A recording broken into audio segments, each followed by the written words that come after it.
भावेश पूरे high school का knowledge अपने दिमाग में पहुंचा चुका था और इसके कारण वो सुपर लर्निंग का मास्टर बन चुका था। उस बुक का ज्ञान मिल जाने के बाद भावेश ऐसा महसूस कर रहा था जैसे उसके अंदर अनंत ज्ञान का भंडार हो। भावेश के दिमाग में अपनी टेक्स्ट बुक के हर सवाल का जवाब आ गया था। तभी इस बीच एक सुंदर सी लड़की ने क्लास का दरवाजा खोला। उसने अंदर झांका जैसे वो किसी को ढूंढ रही हो। भावेश के अलावा क्लास के सभी लड़के उस लड़की को घूरे जा रहे थे। वो लड़की और कोई नहीं बल्कि संजना ही थी। बोरिंग सी क्लास के शुरू होने का इंतजार कुछ ऐसे ही होता है जैसे गर्मी के महीने में निर्धारित समय पर बिजली काटे जाने वाले अनिष्ट बेला का हो। टीचर के इंतजार में पूरी क्लास उबासी मार रही थी कि तभी संजना की आवाज की मीठी आवाज सुनते ही सारे स्टूडेंट्स दरवाजे की ओर जिज्ञासा भरी नजर से देखते हैं। PT teacher is not here. उन्होंने कहा था कि वो उसे यहीं मिलेंगे। संजना ने पूरी क्लास से पूछा। संजना शायद पूरे स्कूल में फेमस थी। यही कारण होगा कि उसे देखते ही पूरी क्लास में फुसफुसाहट शुरू हो गई। अबे ये सेक्शन ए की संजना ही है ना? एक स्टूडेंट ने कहा। कौन? संजना सोलंकी? दूसरे स्टूडेंट ने पूरे क्लास में नजर मारते हुए कहा। जब उसे संजना क्लास के गेट पर खड़ी हुई दिखी तो उसने फिर कहा, लेकिन ये यहाँ क्या कर रही है और किसे ढूंढ रही है? क्लास में चल रही स्टूडेंट्स की इस फुसफुसाहट के बीच फ्रंट रो में बैठा हुआ एक फुर्तीले बदन वाला लड़का खड़ा हुआ और सीधे संजना के पास गया। ये कोई और नहीं, क्लास का सबसे शैतान लड़का शौर्य था। शौर्य को क्लास में गुंडागर्दी और लोगों के साथ मारपीट के लिए ज्यादा जाना जाता था। शौर्य संजना के सामने आया और उसे अपना हाथ बढ़ाते हुए कहा, संजना, मैं हूँ शौर्य। लास्ट ईयर गोला फेंक में गोल्ड मेडल जीता था, याद है ना? बोलो, कहीं तुम मुझे तो नहीं ढूंढ रही थी? Not really, I came for PT sir. लेकिन शायद वो यहाँ नहीं है। शौर्य कहता है, पीटी सर आते ही होंगे, तुम मेरी सीट पे बैठ के उनका वेट कर सकती हो। No, I better get going. कहते हुए संजना मुड़ के जाने वाली होती है कि वो फिर पलट के शौर्य से कहती है, एक्चुअली क्या तुम भावेश पराशर को बुला सकते हो? भावेश पराशर? संजना के मुंह से भावेश का नाम सुनते ही शौर्य को बड़ा अटपटा लगा। शौर्य ने पूछा, पर क्यों? मतलब तुम्हें कोई काम है तो तुम मुझे बता सकती हो। संजना शौर्य को इग्नोर करते हुए खुद ही क्लास में भावेश को ढूंढने लगी। जबकि इस समय संजना के मुंह से भावेश का नाम सुनकर क्लास के सारे लड़के एकदम शॉक में थे। उन सभी के बीच एक बार फिर फुसफुसाहट शुरू हो गई। संजना सोलंकी भावेश को ढूंढने के लिए क्लास में आई है। यक, भावेश! ये भगवान, ये सुबह सुबह क्या सुन रहा हूँ मैं? जरूर भावेश ने ही कुछ कांड किया होगा। इस समय भावेश इस फुसफुसाहट से दूर अभी अपने सिस्टम की मदद से दिमाग में आए नॉलेज को एक्सप्लोर कर रहा था कि तभी उसकी नजर संजना के ऊपर गई, जो अभी भी क्लास के दरवाजे पर खड़ी हुई थी। भावेश का नाम लेने के बाद पूरी क्लास की नजर क्लास में सबसे पीछे की रो में बैठे हुए भावेश पर ही थी। इसलिए संजना को भी उन्हीं नजरों को फॉलो करते हुए भावेश को ढूंढने में ज्यादा देर नहीं लगी। भावेश को देखकर संजना बहुत खुश हुई। उसने भावेश के पास आकर कहा, Bhavesh, can I see you for a minute in private? Bhavesh ने जब ये सुना और अपने दाएं बाएं देखा तो पाया कि पूरी क्लास में हर स्टूडेंट की नजर उसी के ऊपर थी। उसने अनजान बनते हुए और खुद पर पॉइंट करते हुए संजना से कहा, कौन? मैं? ऑफ कोर्स तुम। कम विद मी, मुझे तुम्हें कुछ देना है। संजना ने उसका हाथ पकड़ा और उसे अपने साथ क्लास के बाहर ले गई। भावेश को संजना के साथ देखकर शौर्य कपूर को बहुत गुस्सा आ रहा था, क्योंकि एक तो संजना ने उसे पूरी तरह से इग्नोर कर दिया था और ऊपर से वो भावेश का हाथ खींचकर उसे क्लास से बाहर ले जा रही थी। शौर्य का मन बार बार उससे पूछ रहा था, संजना और भावेश? भावेश और संजना कैसे? क्लास के बाहर कॉरिडोर में संजना और भावेश दोनों एक दूसरे के आमने सामने खड़े हुए थे। संजना ने अपने बैग से एक पर्पल कलर का कार्ड निकाला और उसे एक प्यारी सी मुस्कान के साथ भावेश को पकड़ा दिया।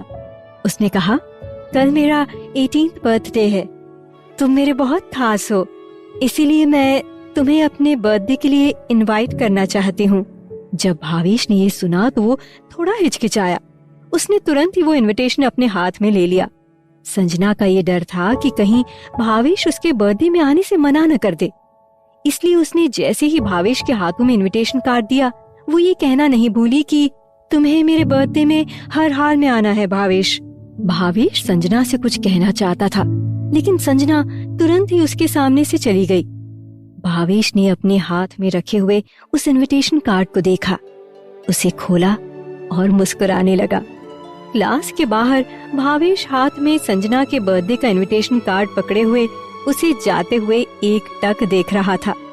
वो उसे कुछ कहना चाहता था, लेकिन इससे पहले ही संजना उसके आंखों के सामने से जा चुकी थी। जाने के बाद भी भावेश उस रास्ते को कुछ देर तक निहारता रहा। तभी उसे अपने हाथ में रखे हुए उस इनविटेशन कार्ड के बारे में ख्याल आया।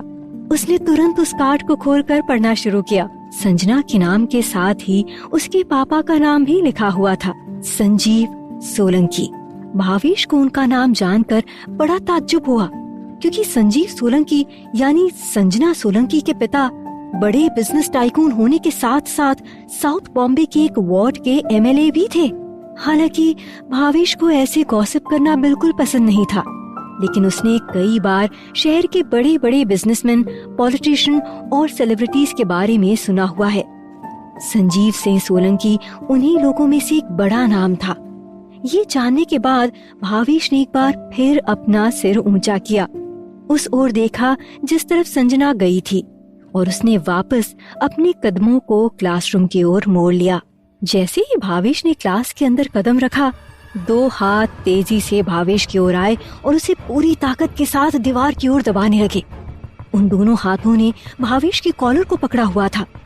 भावेश ने जैसे खुद को संभाला और सामने देखा तो वो दोनों हाथ क्लास के सबसे बिगड़े हुए लड़के शौर्य के थे। शौर्य गुस्से से भावेश को देख रहा था। भावेश हैरान था कि आखिर हो क्या गया। शौर्य गुस्से के साथ बोला, तेरी हिम्मत कैसे हुई संजना से दोस्ती करने की? अपनी औकात देखी है तूने? तू बराबरी करेगा संजना की? आज तेरा ऐसा हाल करूंगा कि तू संजना तो क्या किसी भी लड़की के बारे में नहीं सोच पाएगा। और फिर शौर्य एक हाथ में भावेश की कॉलर टाइट पकड़ता है, दूसरे हाथ से उसको मुक्का मारने ही वाला होता है कि तभी इंग्लिश की टीचर अनंतता मैम क्लास में आ जाती हैं और शौर्य को झगड़ा करते हुए देखती हैं और उसे डांटती हैं। शौर्य, व्हाट इज दिस बिहेवियर? लगता है तुम्हारे मम्मी पापा से फिर मिलना पड़ेगा। शौर्य भावेश को देखता रहता है और अपना हाथ उसकी कॉलर से हटाता है और फिर वापस अपनी सीट पर बैठ जाता है। भावेश अपने कपड़े ठीक करता है और नजरें झुकाए अपनी सीट की ओर चला जाता है। क्लास शुरू होती है। शौर्य बार बार गुस्से से भावेश को देखता है। अनंतता मैम के हाथों में ढेर सारे एग्जाम पेपर्स हैं। उन्हें वो टेबल पर रखती हैं और फिर स्टूडेंट्स पे चिल्लाती हैं। Whoever wants to go to the toilet, go now. Once I distribute the papers, you leave after submitting the answer sheet. कहते हुए एक टक स्टूडेंट्स को घूरने के बाद क्लास का दरवाजा बंद कर दिया और सभी स्टूडेंट्स को पेपर बांट दिए। और इसी के साथ उन्होंने सभी को सलाह दी कि पेपर थोड़ा बड़ा है, इसलिए सभी टाइम का ख्याल रखकर ही अपना जवाब लिखें। भावेश की नजर जब अपने इंग्लिश पेपर पर पड़ी तो वो इंग्लिश जिसे देखकर कुछ दिन पहले उसे नींद आने लगती थी, वो आज बिल्कुल सिंपल और सरल दिखने लगी। भावेश ने तुरंत ही आंसर शीट पर लिखना शुरू कर दिया। लगभग 20 मिनट में ही भावेश ने अपना पेपर पूरा कर लिया और चुपचाप बैठ गया। शौर्य अभी भी भावेश को बार बार घूर रहा था।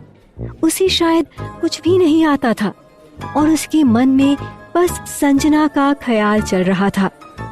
थोड़ी ही देर में क्लास की बेल बज गई और अनंतता मैम ने सारे पेपर्स कलेक्ट कर लिए।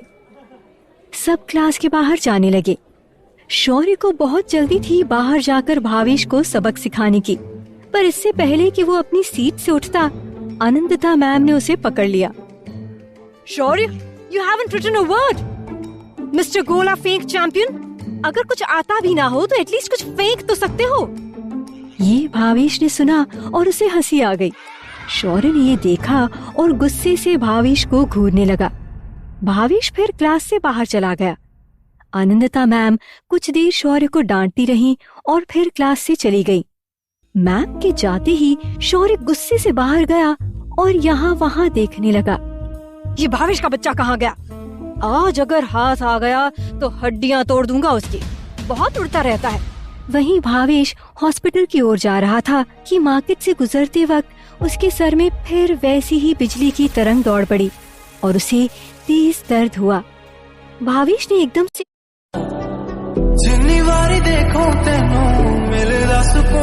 कर ली। ये दर्द मुझे बार बार क्यों होते रहता है? क्या सिस्टम में कुछ खराबी आई है या कुछ और? भावेश के लिए ये बहुत बड़ी गुत्थी बन चुकी थी कि आखिर ये अचानक से किस तरह का दर्द होने लगता है। दर्द ठीक होते ही भावेश हॉस्पिटल के लिए निकल जाता है कि तभी उसी मार्केट में एक बड़ी तरह का दर्द होने लगता है। दर्द ठीक होते ही भावेश हॉस्पिटल के लिए निकल जाता है कि तभी उसी मार्केट में एक बड़ी और महंगी सी दिखने वाली साड़ी की दुकान पर एक आदमी अपना चेहरा ढक कर आया है। दुकानदार ने उस आदमी को हैरानी से देखते हुए पूछा, क्या चाहिए?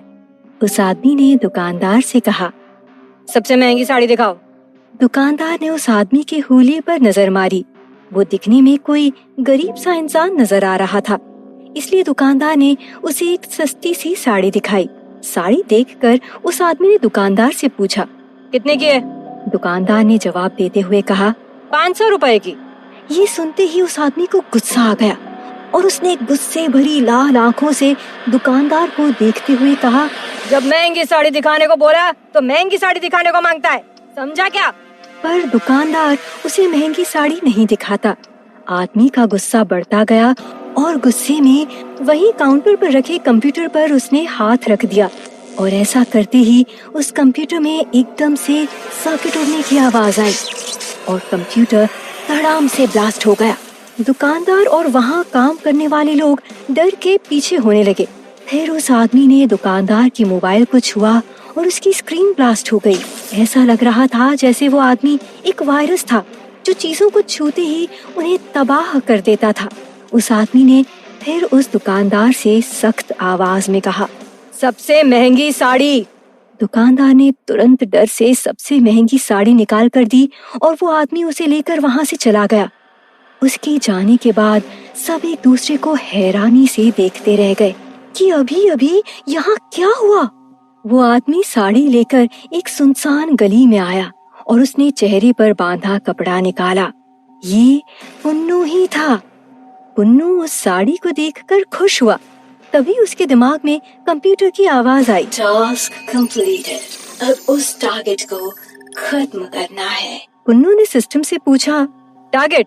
कौन सा टारगेट? और सिस्टम ने जवाब दिया, वो एक 18 साल का लड़का है जिसके पास सुपर सिस्टम का बेसिक वर्जन इंस्टॉल्ड है, लेकिन वो धीरे धीरे अपग्रेड होता जा रहा है।